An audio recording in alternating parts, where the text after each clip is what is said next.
Poland-Belarus crisis, the lives caught in a stalemate. For almost 2 weeks, Shwan Kurd has been stuck in limbo. The 33-year-old from Iraq is one of thousands of migrants currently stranded at the Belarus-Poland border. They have been caught up in a political tussle between the European Union and Belarus's leader, Alexander Lukashenko. He has been accused of funneling migrants through Belarus to destabilise EU nations in revenge for sanctions, something his government denies. Cold, hungry and exhausted, Mr. Kurd is convinced Poland will let him cross the border, allowing him to seek a new life of opportunities in the EU.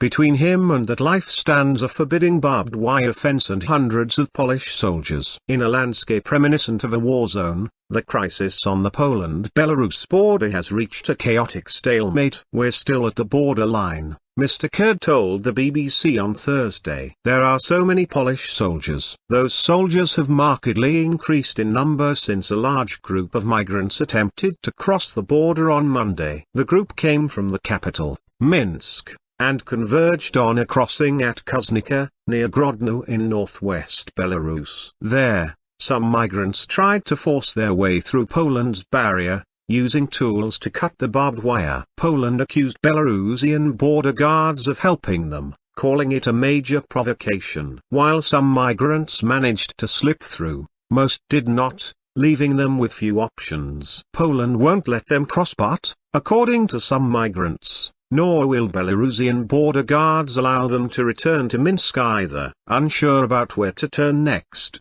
many of the migrants have settled in a makeshift camp near the Kuznica crossing. Mr. Kurd spoke to us from the camp, where he had been sleeping for days in freezing overnight temperatures, meters from Poland's barbed wire fence. "We need supplies, there are children here. No food has been given to us," Mr. Kurd said. Journalists and aid groups say they have not been able to access the area since Poland declared a state of emergency on its border with Belarus in September.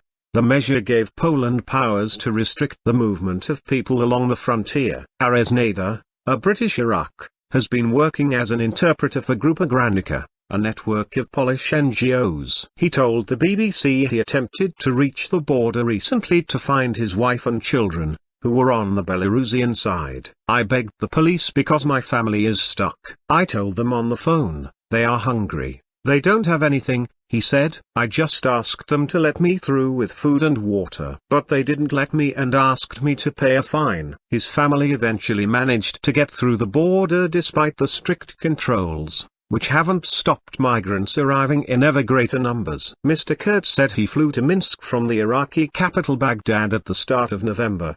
He said there was no work for him in his country, which has been ripped apart by war in recent decades and has an economy that's heavily dependent on oil. "We have nothing. There's no life in our country," he said. "We hope to arrive and enjoy life, that's all. We want to do our jobs. We have so many good people, doctors, scientists, teachers." Mr. Kurd may soon be followed by many others. Some 300 kilometers, 186 miles, from the Polish border in Minsk, many more migrants are preparing to tread the same uncertain path. By Tuesday morning, about 300 mostly Iraqi migrants had gathered in Minsk's central square. BBC journalist Will Vernon spoke to several of them in the square. Their stories were all the same. They were waiting, they said, to go to the Polish border, a 4-hour drive away, at least. They said they had paid for a visa and flights as part of a package costing several $1,000s. Maziar and his friends,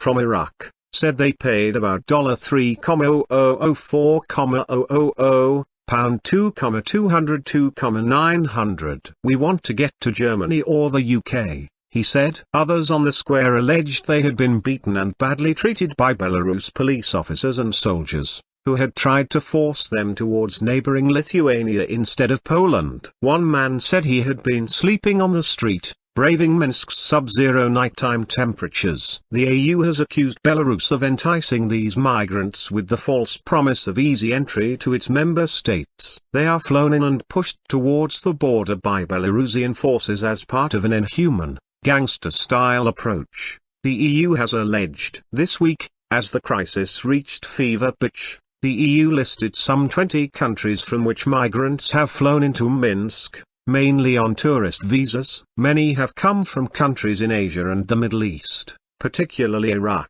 Earlier this year, the BBC followed the journey of one group from Iraq to the EU via Belarus. They bought their visas and flights from a travel agency in Iraq before paying smugglers to take them to the border. How Belarus is helping tourists break into the EU. The many routes taken by migrants to Belarus, they made it to EU countries, but others are not so fortunate. On the Belarusian side of the border, the mood flickers between hope and desperation. For Mr. Kurd, the new life he covets is so close, yet so far. So many people's lives are in danger if we don't arrive, Mr. Kurd said. So many little children and old people. Some people are sick, some people can't walk. But there are no supplies and no medicine here. Every night, the temperature is under zero. It's so cold.